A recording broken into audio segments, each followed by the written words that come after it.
Hello, नमस्ते सर्वांना. श्री स्वामी समर्थ. मी रुपाली नाथच्या ब्लॉगमध्ये सर्वांचं स्वागत करते.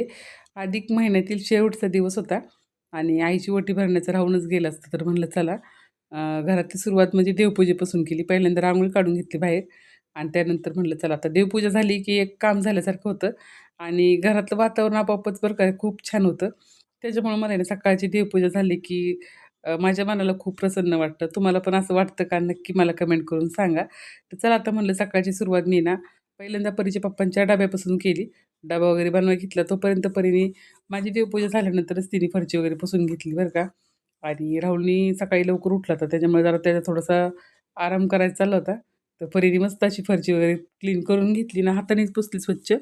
हाताने पुसलेली फरची कधीही छान निघते बरं का मॉपपेक्षा. तर म्हटलं चला आता परीची झाली फरची वगैरे पुसून तोपर्यंत आपण घरातले कामाला म्हणजे स्वयंपाकाला सुरुवात करायची होती मला आणि डबाही करायचा होता. तर परीची ना आज खूप मला म्हणजे मदत झाली बरं का, पुरण वाटण्यापासून वगैरे तिने. आणि मी आता आमटीचा मसाला एकदम छान शिजवून घेत असते. त्यामुळे माझी आमटी खूप छान होते. आमटीचा मसाला जर शिजवला ना आपण, तर आमटी पण खूप छान होते आणि दुसऱ्या दिवशी तर अजूनच छान लागते. त्यामुळे मी एका साईडला मस्त आमटीचा मसाला शिजायला ठेवला आणि आमटीला फोडणी वगैरे घालून घेतली आणि त्यानंतरच पुरणपोळी लाटायला सुरुवात केली आणि बाकीचंही राहिलं होतं पापड, कुरडई वगैरे. आणि पोळी तर इतक्या सुंदर झाल्या ना, मस्त अशा टम्म फुगणाऱ्या पोळ्या झाल्या होत्या. तुम्हाला जवळून पण दाखवते आणि तुम्हाला पण असेच माझ्या पोळ्या तर खूप मोठ्याच आहेत. तुमच्या पण अशाच असते का मला नक्की सांगा.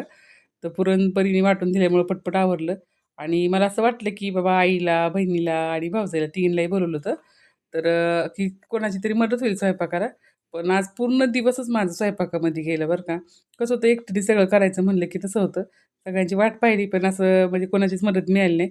त्या खूप उशिरा आल्या, संध्याकाळी आल्या आणि मग मी सगळं तोपर्यंतच पूर्ण स्वयंपाक, किचन वगैरे सगळं आवरून घेतलं होतं. पण एवढंच, की जास्त शूट करायला म्हणजे लक्षात राहिलं नाही माझ्या. आणि त्यानंतर परीने छोटंसं असं डेकोरेशन करून घेतलं होतं. तर तुम्हाला दाखवते आता. तर परीने छान अशी मस्त रांगोळी काढून घेतली आणि गालिच्यावर टाकली होती आणि एकदम 2 जे हार होते आपल्या घरात नेहमी आपण गणपतीला वगैरे वापरतो त्यातलंच डेकोरेशन केलं होतं. वेगळं असं जास्त काही केलं नव्हतं. आणि आईसाठी आणि भावजाईसाठी साड्या आणल्या होत्या. तर त्यांचं वटीचं साहित्य काढून ठेवलं मी समोर सगळं. आणि भावजाईची वटी भरण्याचं कारण पण तुम्हाला पुढे जाऊन सांगते मी. तर ही माझ्या भावाची मुलं आहेत बरं का. एकाचं नाव कार्तिक, एकाचं नाव ऋषी आणि ही आहे भावजाई. तर एकच भावजाई आहे मला. तिचं नाव आहे काजल. तर काजलनी पण खूप मदत केली बरं का आल्यानंतर. स्वयंपाक म्हणजे वाढण्यापासून थोडं काय किरकोळ ते धोंडे पण तिनेच बनवलेत बरं का तिच्या हाताने. एकदम छान असे छोटे-छोटे दोघींनी बहिणीने आणि तिन्ही दोघींनी मिळून 33 धोंडे बनवायचे होते. तर ते बनवून घेतले. त्यानंतर आईची पाय वगैरे धुवून घेतले आणि मग जी ओटी भरायचा कार्यक्रम असतो तो पूर्ण केला. तर पहिल्यांदा आईचे पाय धुतले. त्यानंतरनीच औक्षण वगैरे करायचं होतं.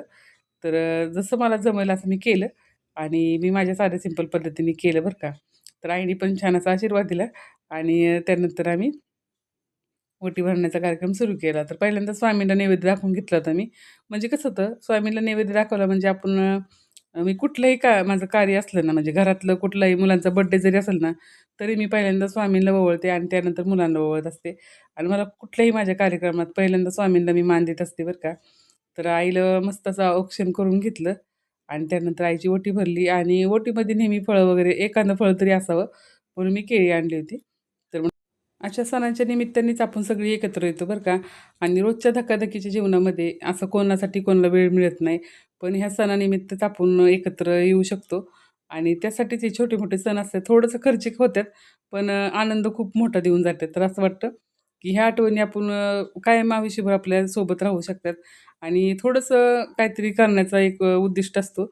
असंच समजलं तरी चालेल आणि थोडंसं तरी म्हणजे आईसाठी मी तर म्हणेल फुल नाहीत, पण फुलाची पाकळी करण्याचा मी प्रयत्न केलेला आहे आणि तुम्हाला माझा प्रयत्न कसा वाटला नक्की कमेंट करून सांगा.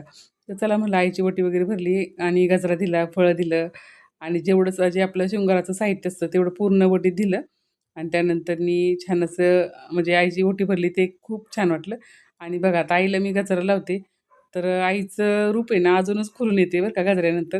तिला खूप सुंदर दिसतो गजरा वगैरे लावला ना. तर माझ्यापेक्षा माझी आई खूप छान दिसते का नाही सगळ्यांनी मला कमेंटमध्ये नक्की सांगा. तर तिला जास्त काय असं गजरा वगैरे लावायला आवडत नाही. तरीसुद्धा जसं आम्ही सांगतो ना, तसं ती लावत असते बरं का कधीतरी. आणि त्यानंतर बारक्या बहिणीने तिचे पाय वगैरे धुवून घेतले आणि तिनेही छान अशी आईची ओटी भरली. तर आम्ही दोघींनी ओटी भरली आणि त्यानंतरनी काजलनी पण ओटी भरली बरं का. तर आता तुम्हाला ओटी भरण्याचं कारण जे सांगायचं होतं, की मी माझ्या भावजाईची म्हणजे काजलची ओटी का भरली, तर तिची आई नाही ना, त्याच निमित्ताने मी म्हणलं चला आता तिच्या आईची जागा तर आपण घेऊ शकत नाही आणि तिला आईही नाही आणि वडील पण नाही. तरी पण आहे ना, मी एक मोठी बहीण या नात्याने तिची पण ओटी भरायचं ठरवलं होतं. तर पहिल्यांदा परीने तिची ओटी भरली बरं का. आता तिला मुलगी पण नाही. तर म्हणलं परीने एक तिची मुलगी म्हणूनच तिची ओटी भरली. भाचीसुद्धा मुलगीच असते बरं का. तर ती म्हणली, "मामीची ओटी मी भरते." तर म्हणलं चालते. मग तिने भरल्यानंतर मग आम्ही दोघींनी बहिणींनी पण तिची ओटी भरली आणि असा छोटासा कार्यक्रम आम्ही छानपैकी म्हणजे छान असा साजरी केला. तर तुम्हाला आजचा व्हिडिओ नक्की कसा वाटला सगळ्यांनी कमेंट करून सांगा आणि हा ब्लॉग येण्याची कोण-कोण वाट पाहत होतं ते नक्की सांगा. तर बारक्या बहिणीने पण बघा तिला छान असं औक्षण करून घेतलं आणि तिची ओटी भरली आणि तिची आई असती तर तिला नक्कीच बोलवलं असतं का नाही खरं सांगा.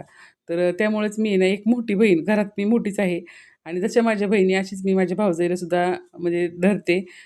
तिचं नाव काजल आहे. तर काजलला मी कधीच म्हणजे भावजाई असं कधीच मानलं नाही. एक लहान बहिणी अशीच समजत असते. तर त्याच नात्याने मी तिला थोडंसं म्हणजे काहीतरी करण्याचा प्रयत्न केला. तर म्हटलं चला पहिल्यांदाच तिची ओटी भरते बरं का मी अशी. तर म्हटलं चला. छान असा छोटासा कार्यक्रम केला. तर कार्यक्रम पण खूप छान झाला आणि मुलं वगैरे सगळे आली ना, त्याच्याने खूप छान वाटलं आणि एकदम मी साध्या पद्धतीने ओटी भरली बरं का. असं काय वेगळं असं डेकोरेशन वगैरे काहीच जास्त केलं नव्हतं. एकदम कमी वेळेतच केलेलं आहे. त्यामुळे पहिल्यांदाच केले. तर चला आता असेच छान-छान सण येतील आणि आपण त्या निमित्ताने सगळेजण एकत्र येण्याचा एक छान क्षण असतो आणि हा क्षण आपण वाया जाऊन द्यायचा नाही बरं का. खरंच खूप चांगलं वाटलं त्या दिवशी म्हणजे पूर्ण दिवस चांगला गेला.